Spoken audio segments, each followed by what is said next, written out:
So, ich jetzt sagen, wir gucken einfach mal, ob das geht. Also so wirklich zuverlässig klicken tut das nicht. Ich glaube, ich muss dann andere Drücker rauslassen. Oh, ich bereite einfach mal alles vor. Dass wir da so. Das ist jetzt schon ziemlich laut. Also da mag ich jetzt auch nicht viel Zeit verbrauchen.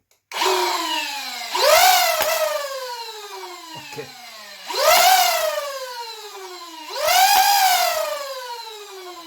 Okay. Also ich glaube, es ist nicht mehr, aber zuverlässiger.